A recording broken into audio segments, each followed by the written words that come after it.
Start the recording. There we go. We are recording. So now to introduce the star of today's show, Chef Paul. It is my pleasure to introduce Chef Paul Charon. Is that correct? Yes. Kitchen administrator for Spirit of the Children's Society. Paul is a Vancouver-born chef who has been working in the Whistler, Pemberton area for over 25 years. Trained in Italian West Coast cuisine, Chef Paul has been getting in touch with his Métis roots for a couple of years now and instructing cooking in the Lower Mainland. Just one more thing before I let Paul do his thing. I just wanted to quickly comment on the relationship that the museum and Spirit of the Children have been building together. I was actually talking to my manager today, and he had mentioned that this relationship has been in the works for almost a decade now, which is really neat between the museum and Spirit of the Children. We're very lucky. And it's very meaningful to us as we support each other in getting cultural knowledge and heritage out into the community by supporting each other. And so that means a lot to us. As a museum, this work is our focus.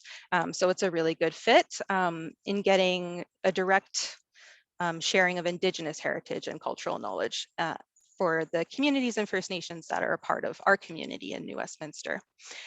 So just as a very small gift of appreciation for Paul, can you actually pass this for me? It's just a bit of sage, just as a thank you. Gift of our appreciation. And with that, I'm going to stop talking and pass it over to Paul. Thank you, Rebecca. I'm Chef Paul at Spirit of the Children. Thank you for this. Same spot. And thank you, for Rebecca, for this opportunity.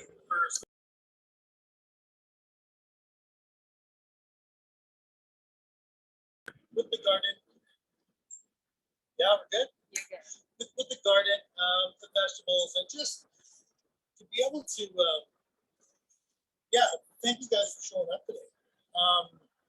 The first time we did this, we did through the museum, and it's been really successful.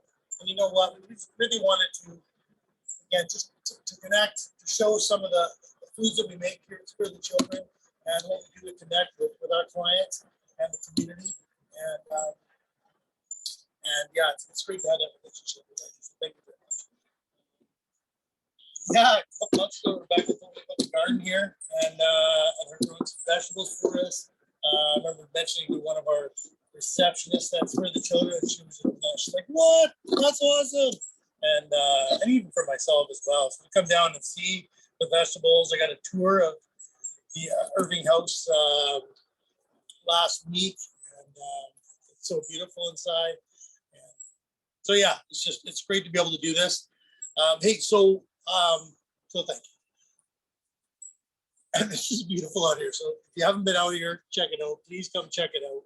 The house, the garden. Yes, it's a beautiful day today.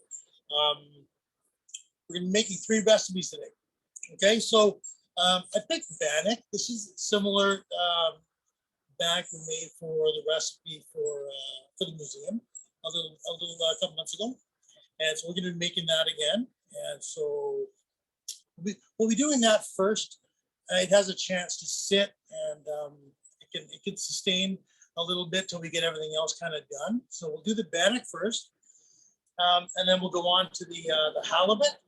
And I picked halibut because definitely halibut's a big part of the First Nation diet in coastal communities, and I know we enjoy halibut at Spirit of the Children. And so I'm going to keep it kind of simple, but I am doing it with a sage lemon butter sauce. And sage done in my garden, but with a little bit of lemon, keeping it simple. I'm Métis heritage, and we like our Dijon.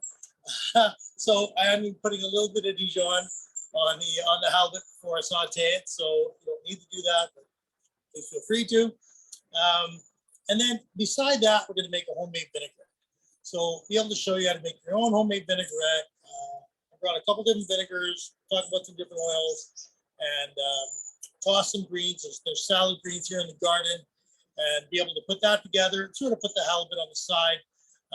And then after the halibut also be putting together some of the vegetables in the garden, just toss them with a little bit of balsamic vinegar, salt, pepper, putting them around, sort of just as an idea of garnish or a way to sort of soak up the juices from the halibut or whatever you can cook alongside. Okay, you guys all ready out there? All right, so we're gonna get started with the, we can get going there, Rebecca. Yeah, get cooking? Yeah. All right, for the bannock, so I got a nice big fry pan here and then a burner. It's important to cook it on about medium heat. Not gonna get that going quite yet, but pretty soon. I've got a bowl here. We're gonna start it with 3 cups of all-purpose flour. I've already measured the flour. It's one of the only things I measured out. Also want to mention, I've got a cup and a half of water here. You can use half water, half milk, or just water. Best to have it kind of room temperature. It'll help you elevate the bannock, and it'll just help process a little bit quicker. Cold water kind of stops it a little bit. So we've got the water going there. So we're going to start with our dry goods first. So 3 cups of flour, 1.5 tablespoons of sugar, and then some First Nations recipes have more sugar, less sugar. So definitely preference. Also want to mention I've got a pan here and I'm making the bannock on. Let it sit before I fry it up. And this is baking powder. So we're doing 1.5 tablespoons of baking powder. Equal amounts. That's our dry goods. And then a little bit of salt, about a teaspoon of salt. Maybe a tiny bit less. We'll get that going. That cooking is easy, people cooking. Hey? Everyone has their cameras on. What? Come on. I said that everyone has their cameras on. Yeah, I'm gonna blend in my dry goods. Yes. Okay, so those are all blended in. I'm gonna make a little hole in the middle there. I'm gonna put in my water. Okay. I've also got a little bit of flour for mixing after.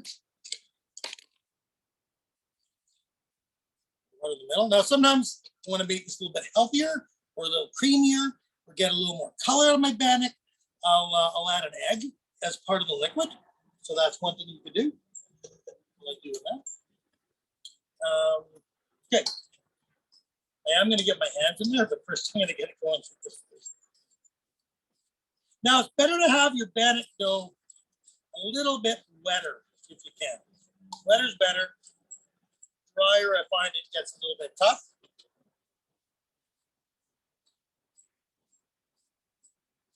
This is going to make about 8 bannocks.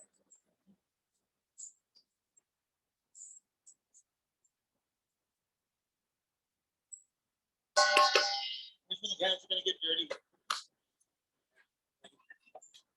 I know some bannock makers out there that they'll actually dip their hands in like oil.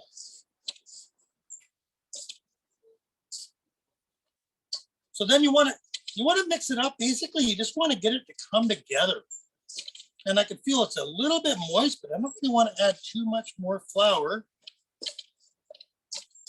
You guys can see that a little bit in there. Should I aim it a bit, or is it good? It's good. So it's coming together.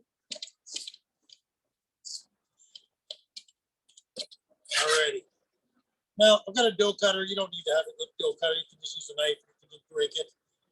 But I like this. So I'm going to break it in half, and then I think I'm going to go for 8 with this one. So they'll be a little bit smaller. They're also easier to cook.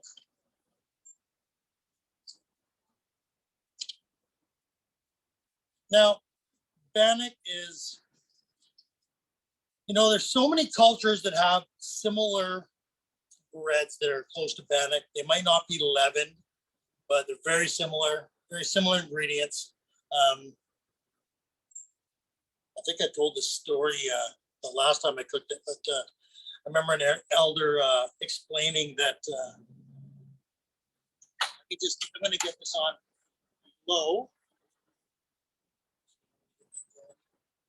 remember an elder explaining how she would have like a bag with all the dry goods mixed up. Here's where I'm going to use a bit of this extra flour just to give it a little dip. And what I'm doing, I got my thumbs up and I'm making a disc. I'm just spinning it around. And I want the middle to be a little bit thinner than the outsides. That's all I'm doing. And basically what she would do is open up the bag on her back and pour in a little bit of liquid. And as the liquid would come together like a ball like I had, she would pull the ball out, tie the bag up, and then basically that's, I love that story.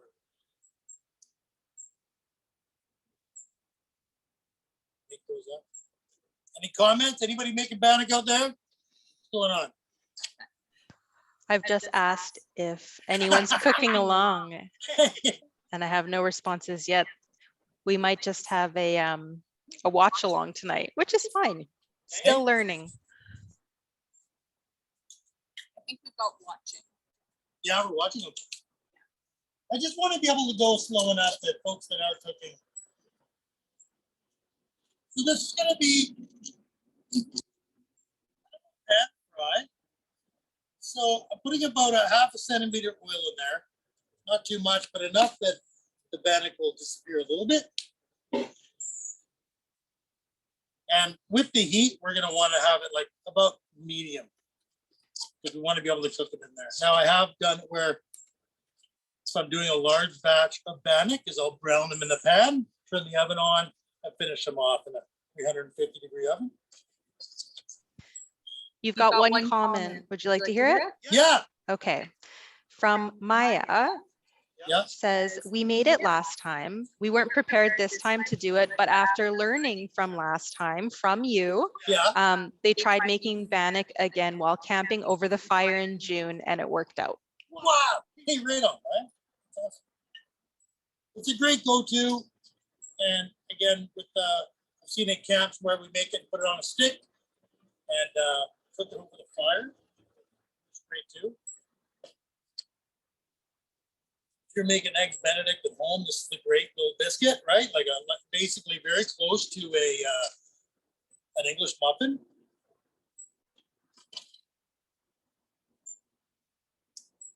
And also, if you want to make First Nation tacos, right? You make big guys like this, and you cut them in half, and you've got your taco going on, right? Can you describe what First Nation tacos are? So basically like tacos, but instead of taco shell, we're using bannock. And so you get the bannock. You can either make like a big bannock disc, which I sometimes do, or make a medium-sized bannock and then just cut it to the center and then open it up. It's quite good. I mean, tacos are good. You throw a bannock in there, and they're even better. I can feel my oil coming along. So if you are going to make this at home too, you sort of need to fry it up after you start making these, because we have baking powder in them. Nice. Nice.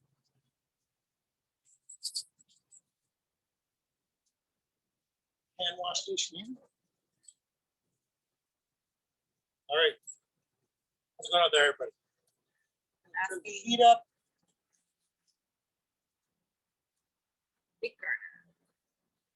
I'm gonna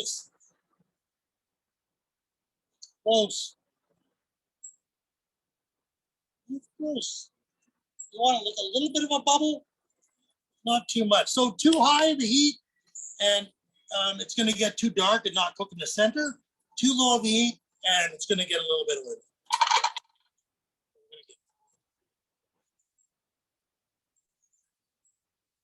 I get a little spoiled in the kitchen because I can just put the numbers in there.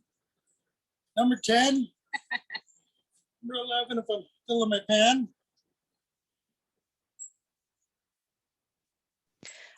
I've just asked everyone if they have a specific type of bread that's specific to their heritage. Yes, I Yeah. love that. Mine would be, which is a favorite, are the Italian donuts. They're fried. It's like a Southern Italian thing. It's actually very similar Okay. to this, but it's potatoes instead of flour. Oh, gotcha. Like actual potatoes, like the potato bread? Yeah. Oh, wow.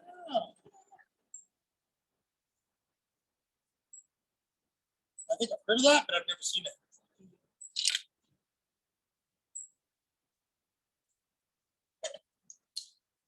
You can hear bubbling. Take the bannock and put sour cream in it and an egg and more sugar, and it's a cribble. And these are great with some jam and butter. You can make smaller ones and toss them with some cinnamon brown sugar. Yeah, these are quite a treat, like a dessert bannock. I think I told the story last time too with the First Nation lady when I showed up.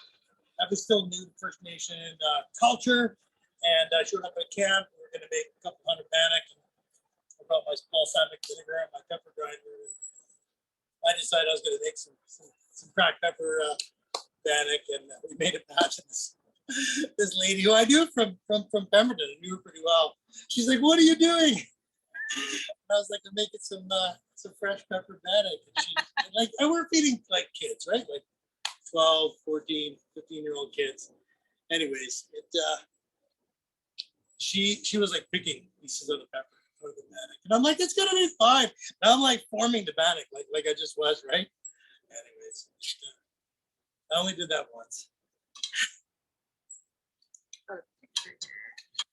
This is coming. This is coming. So there is a type of bannock too that can be made with yeast. It's a yeast bannock. I think I've only made it once. It was way back when. It's almost like a bread, but it fluffs up like this bannock. Some families grow up, and that's the kind of bannock that they're used to. So some First Nation cultures will actually call it more like fry bread and make more of a bigger, flatter bannock.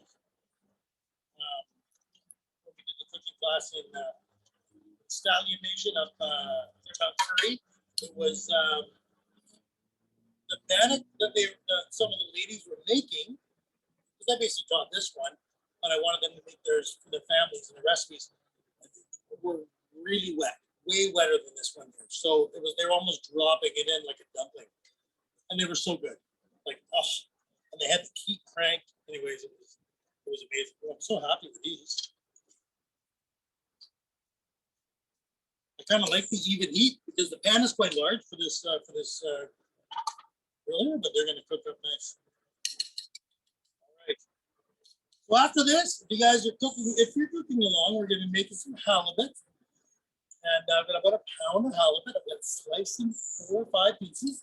And so I'm going to get that going.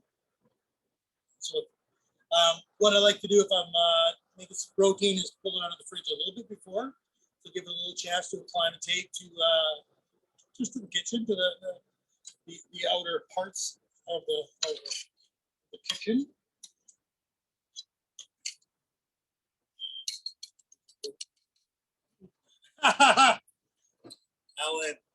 Alan, our camera guy, is checking out the bannock.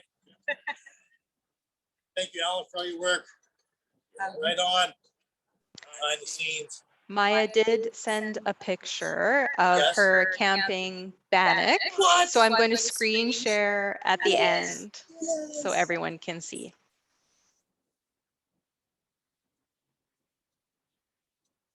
Put these over one more time.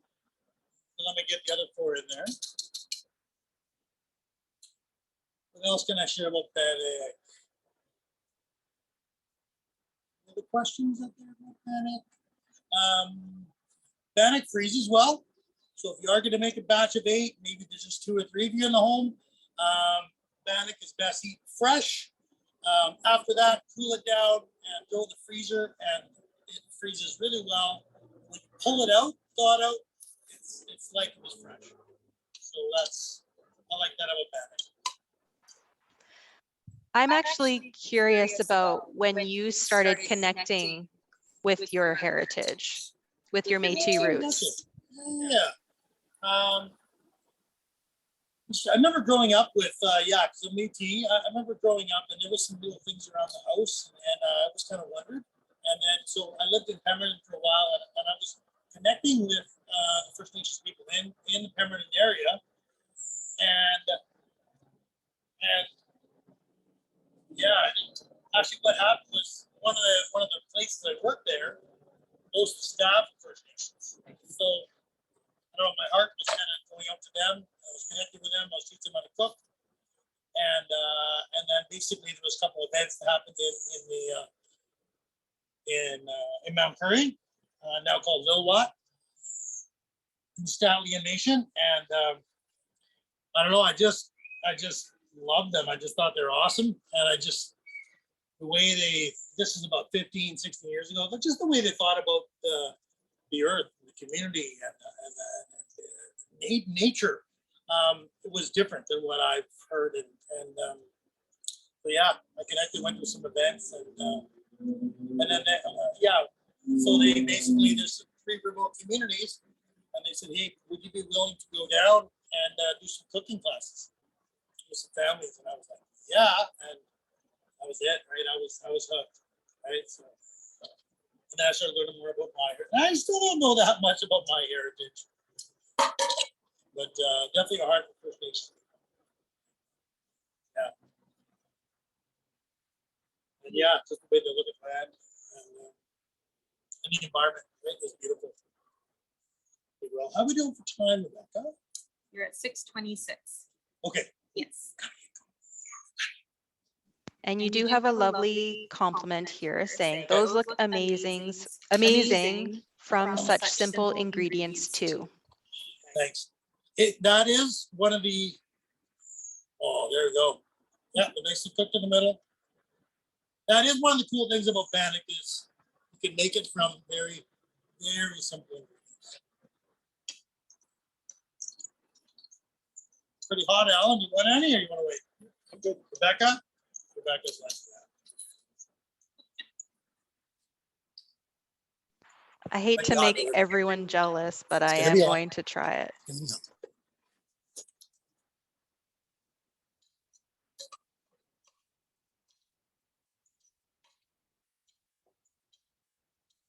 I eat on camera. That's How is it? Good? It is very good.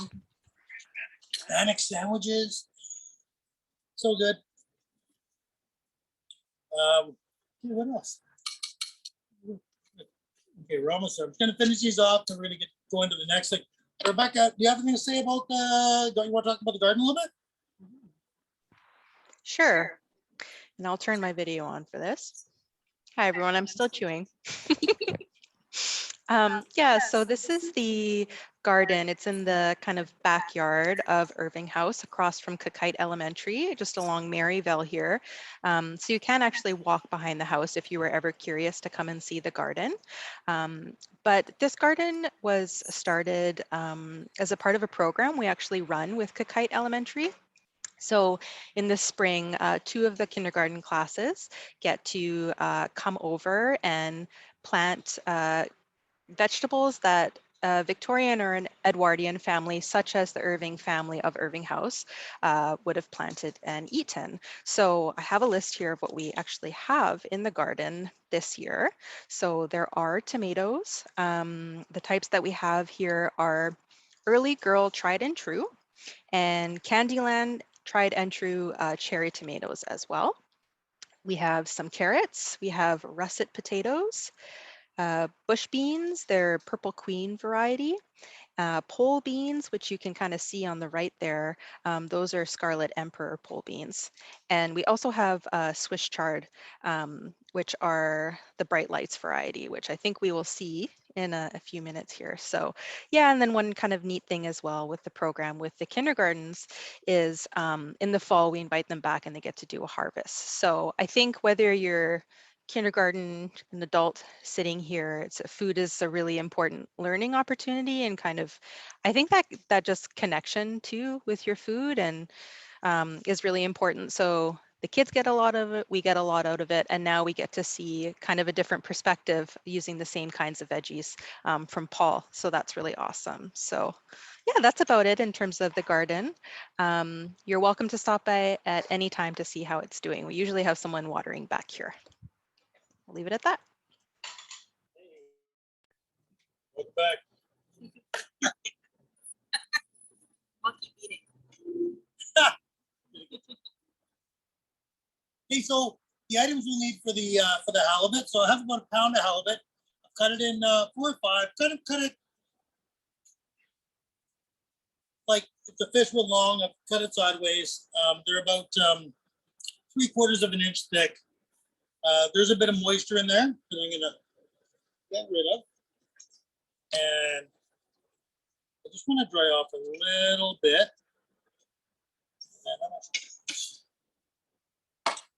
Lights. Just want to get rid of most of the moisture because we are going to be sauteing. Here's another little tip that I like to mention too. So right now I have my pan on. It's a non-stick pan, but even pans that are not non-stick.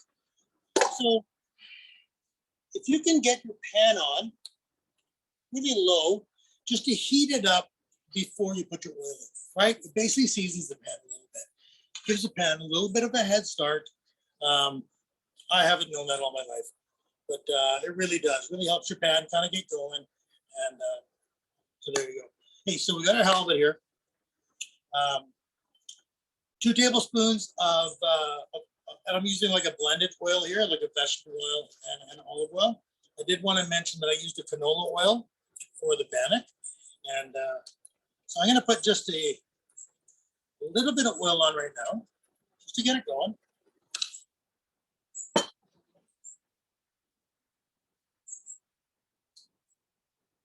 And then a little bit of salt and pepper.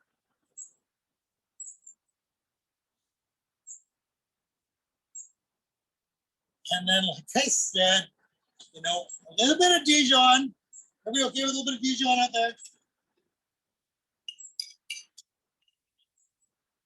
Just a little bit.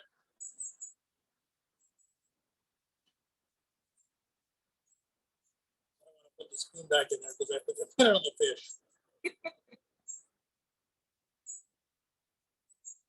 So when I'm doing my cooking online, I usually have everything measured out. But I did want to make it look a little bit more real for you guys and have it a little more so that I have the products, you can see them. And here we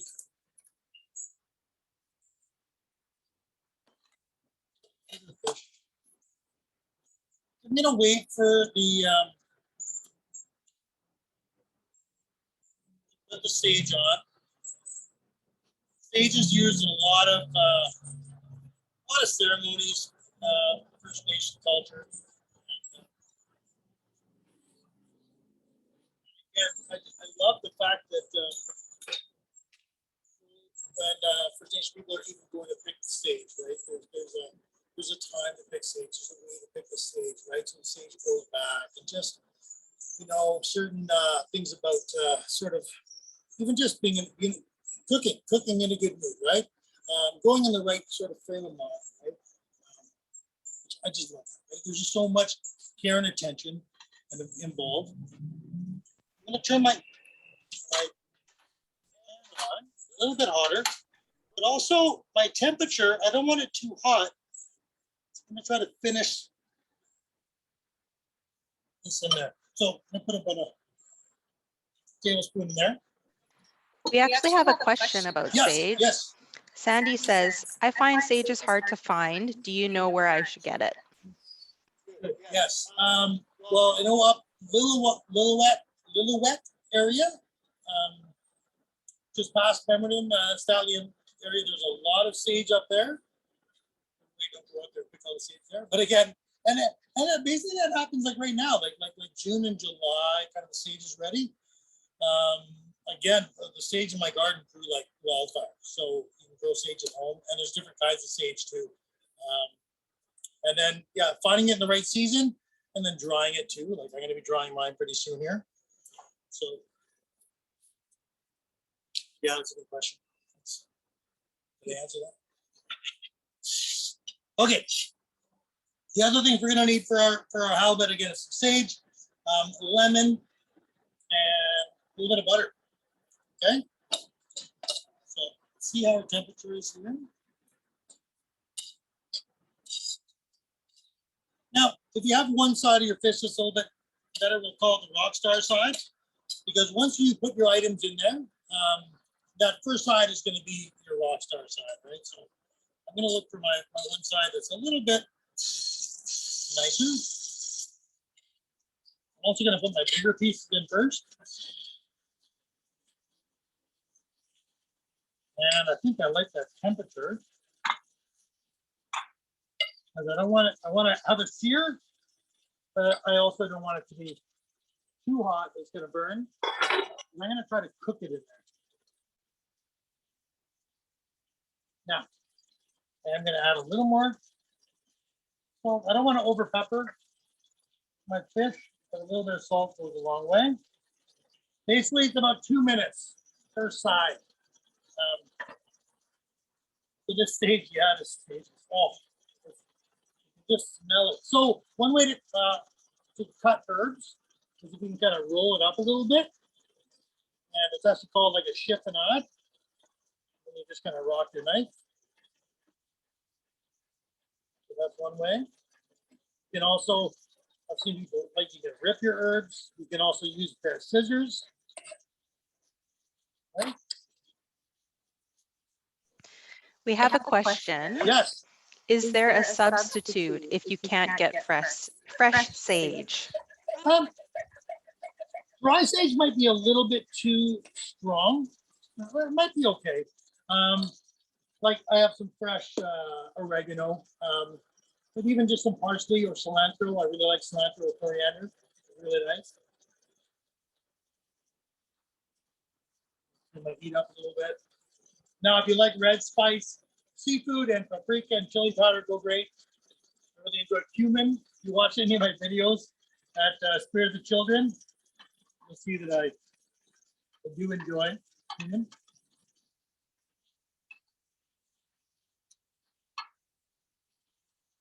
The other thing I like about Dijon mustard is it has a lot of flavor. It's good for you, right? It's not adding a lot of calories to your food. Yeah, it adds some color. So yeah.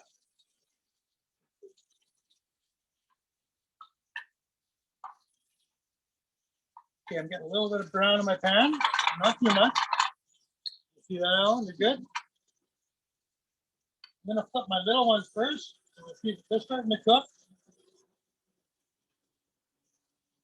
Let them break a little bit. Oh, halibut. Who doesn't like halibut? A little bit.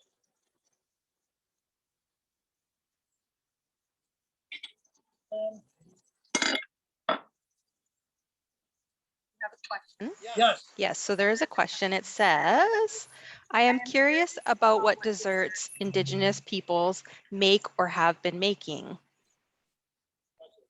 So I mentioned bannock. They'll do bannock and jam. So another thing they call it jam. It's basically they eat a lot of fruit, right? Or we eat a lot of fruit.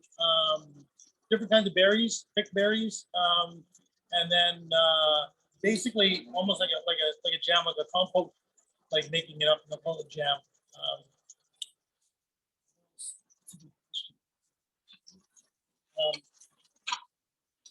Definitely, you know, make a lot of jams.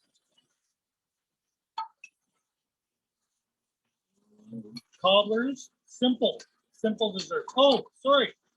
And now, just like thinking about soap berries, like potions. So there's a berry called soapberry or potion, and they'll make soapberry ice cream, right? And it's so good. It's a little bit, can be a little bit bitter, but yeah, it's basically like sugar and potion and soap berries, and you whisk it up and. Nice. Okay.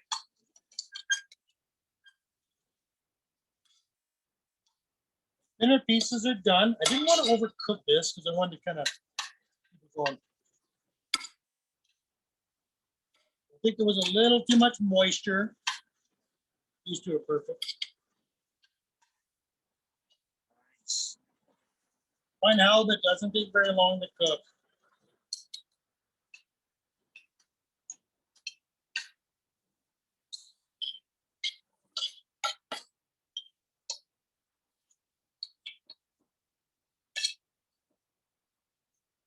Okay, now what I wanted to talk about here, so see how my pan is not too dark. I have some little bits there, but it's not burnt, right? So I'm gonna put in our sage. And this is called deglazing. Deglazing, we're basically lifting up our fat bits and any little bits in our pan. Realize I'm being a bit of a in the kitchen. We like to use our hands, so yes, I'm squeezing it with my hands. So I'm going to turn my heat down a little bit. Now, what I've done is all those little bits are now coming up in the bottom. Oh, smell the sage. Okay, and I've got my little bit of butter here. So I'm gonna add my butter. Now, what I don't want to do, I don't really want to melt my butter too much, but basically it's going to make a sauce with my lemon. Okay.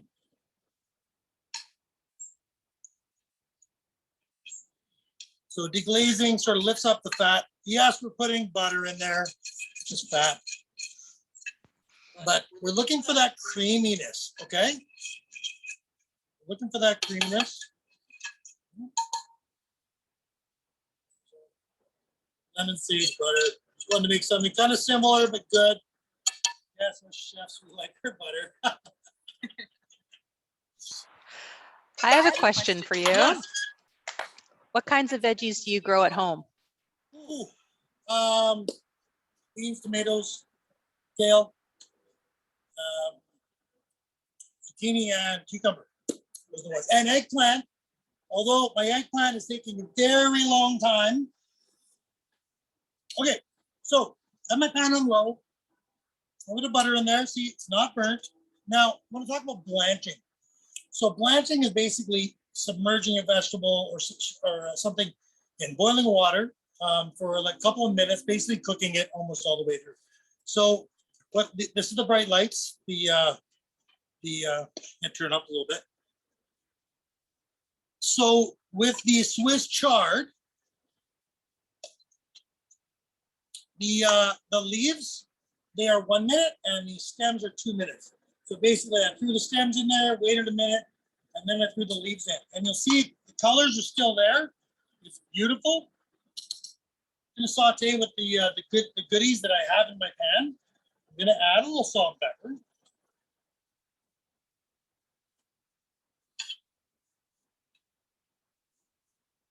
And so this is a way if you're making dinner at home.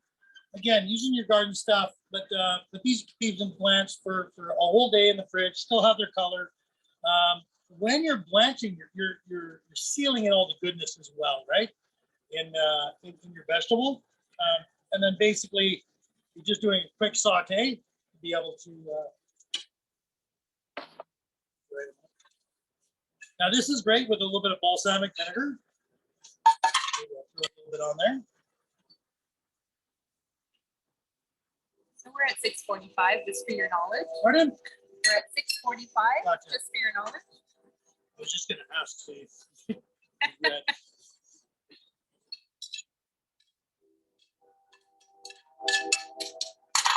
Now, something else I was gonna do, because I really want to talk about these beans. These are the bush beans that are in the garden. Not all of them are ready. Bit of oil in there. Not all of them are ready, but I did pick these. These took about 4 minutes to blanch. A little bit of salt in the water. And these are some of the baby carrots. So I wanted to put them in there for color. And again, these are great additions. I basically wanted to show something that was able to use that in the garden, and then team up with our halibut.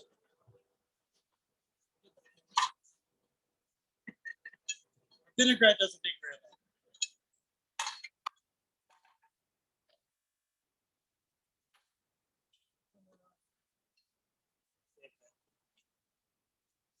I love my balsamic vinegar. Red wine vinegar, apple cider vinegar work great. Stronger vinegar, I would add a little bit of sugar. Right. How's that looking? Okay, we're gonna make vinaigrette.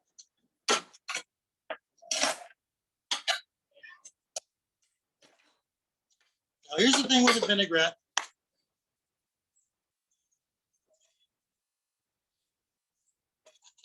Is we're gonna do a basic 1 to 3 method. So it's gonna be 1 part acidity and 3 parts oil. Okay, so I did bring a couple different vinegars out here. Balsamic vinegar, lots of white wine vinegar. A lot of people use apple cider vinegar, red wine vinegar. Red wine vinegar kind of has that sort of in the middle flavor. Like it's inexpensive, and it kind of goes with a lot of things. Apple cider vinegar is very strong, can be very kind of pungent, but it'll get you where you want to go depending on what you want to marinate. So vinaigrettes can be great for marinating vegetables, obviously great for salads. So we're going to make a lemon vinaigrette, and I'm going to put everything in the bowl except for the oil. I'm going to put that last. Okay, so I am going to use. I think I have some stuff here. Some Beverage stuff. Okay. I'm going to do 1 tablespoon of red wine vinegar. Ready? And then my other part of the acid is lemon juice. I have pre-squeezed this lemon. For me, I love using citrus in cooking. Lemon, lime, orange. I got into a grapefruit run for a couple of years there. Grapefruit, maple syrup, and salmon. Oh, so good. So there's our 2 tablespoons. So basically we need 6 tablespoons of oil at the end. Okay. So I've got a little bit of fresh herbs here. Some oregano. Some parsley. I'm going to put my salt and pepper in there. Don't be scared of the salt and pepper in a vinaigrette because you're putting it on lettuce, which is mostly water. Okay. And then so we have a salt, pepper, we have herbs in there. Now, of course, we need some Dijon. You don't have to put Dijon. Dijon is great in there. And you can use hamburger mustard if you need to. You don't need much because it's quite strong. Okay, like a teaspoon. Now, I have a sweet tooth, honey, maple syrup, white sugar, brown sugar. Okay, a little bit of that. What else we got in there? Salt, pepper, mustard, honey, lemon. That's it. We just need oil now. Canola oil is a great oil for all different kinds of cooking. Canola oil, grapeseed oil. Once you get into olive oil, and if you're doing any ethnic foods, it could be a bit strong. So, yeah, I like my blend.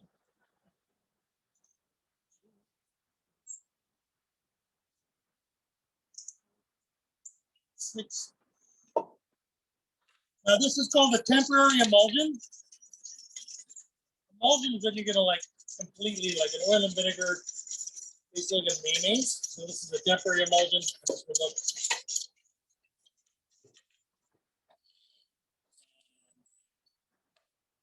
Want some lettuce somewhere?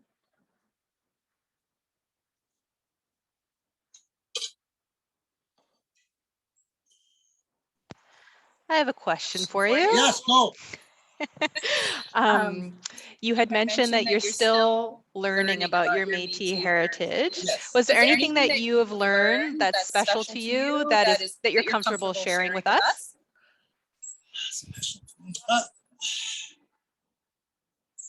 Well, all I can think of right now off the top of my head that I could really like is the jigging and like the music, the jigging, and just the energy of the Métis culture, like including the fiddle, and like that really got me. And when I look at the artwork, the colors in that, it just really resembles. Yes, so that's I would say that. There is another question here. Is there a cuisine you would like to learn? Cuisine I would like to learn? Another cuisine, yeah. Ooh. That's a good question. Wow, because I try to learn a little bit from lots of different areas. Huh. I have to think of that. Like I knew a chef from Burma. I worked with a Greek chef, Italian chef, Spanish chef, a chef from Beaujolais, France. Again, I've worked with a couple of First Nation chefs that cook for the land just in a beautiful way. Swiss. I helped open up a Chinese restaurant in Whistler, so I'm pretty good at cooking Chinese food. I'm a teppanyaki chef, so I did 3 years at a teppanyaki restaurant in Whistler. So I'm a drummer as well, so that really fit in with my cooking and getting to know sort of people. So definitely, I've definitely been checking out different areas. But there's our vinaigrette. This will keep your fridge for a month, right? And but I mean, it's something you could make like on a weekly basis, or you can get the kids to make it, right? Right? Give them the 1 to 3 method. I wanted to cut up a little bit of radish. Now there's some different greens in the garden, not necessarily all these ones here, but I got these locally. And then some radish that's in the garden, which I'm very excited about. What else? Oh, I had some beets here. Oh, so yeah, I cooked some beautiful beets. Yeah, I don't want to get my hands red. I love to roast beets. So I did toss this in a little bit of vinegar after, vinegar and sugar. I was going to say we did have beets. We did a big donation, so we had some Yes. in the garden. Yeah. Nice. So, how are we doing? We're doing great. I think I wanted to show this salad. Yeah. We're at 6:52. Nice.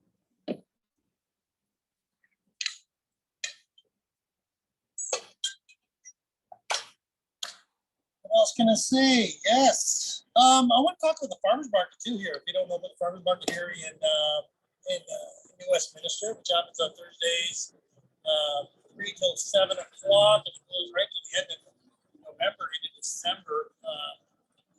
But yes, lots of great produce, fruits, different vendors making coffee, vinegars, sweet breads, soy sauces, all different kinds. Yeah, I don't have any. They had so many tables last week. It's incredible. So it's a growing market, definitely. And music. So. Yeah. So there's our halibut. And that'll keep for a couple of days, but that can go great as a warm salad.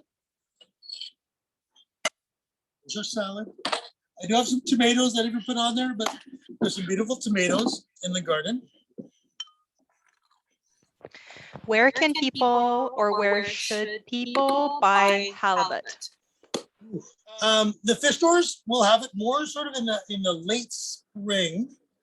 The halibut season is pretty spotty, but like in June and August, basically it opens up for a couple weeks.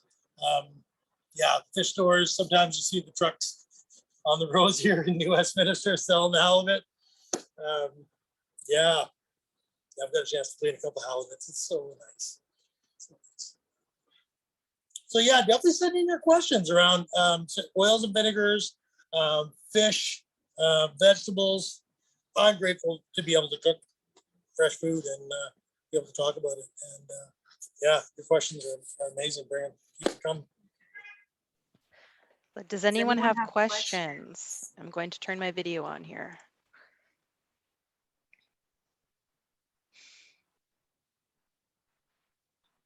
Please ask us some questions. We've got 5 minutes. Alan, you have any questions?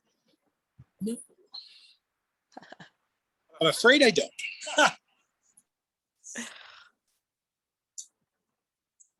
I'm going to be thinking about that question around what is something I'd like to learn. South Asian. All the spices in all the Oh, ways. yes, I have to agree. I live in a neighborhood that is 90% South Asian, and I really enjoy curries, but I feel like I know like almost nothing. I make a sweet curry, but yes, like I know like I think I really don't know much. When you come from the land of spice, you know how to cook with it.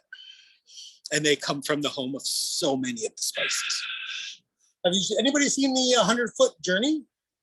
100-foot journey? So yeah, went to the theater one night and just all the movies were like, what? I don't know if I want to see any of these movies.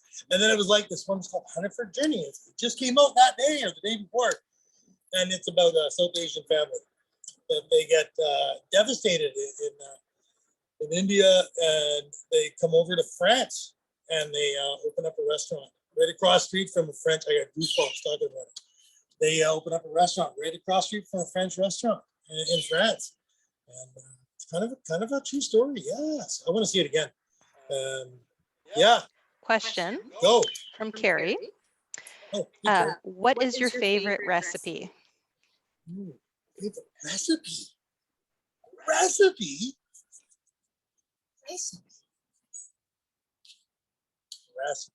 a big question. It's a big question. I know so many foods. That's a tough one, Carrie. That's a tough one. You know what I really enjoy is I really enjoy making antipasto.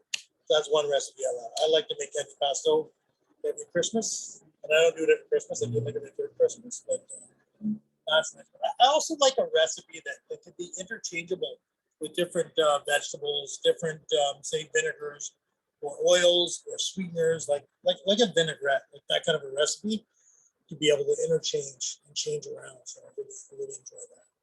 Now you got me. Alan's got me thinking about like curries and South Asian food now. So you got me going on that. You've got a compliment here. Okay.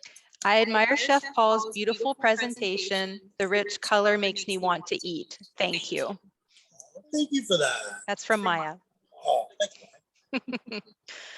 Okay, well, if there aren't any more questions, I think we'll leave it there. Thank you so much for cooking for us and for sharing, and we really appreciate it. And I'm definitely going to snack.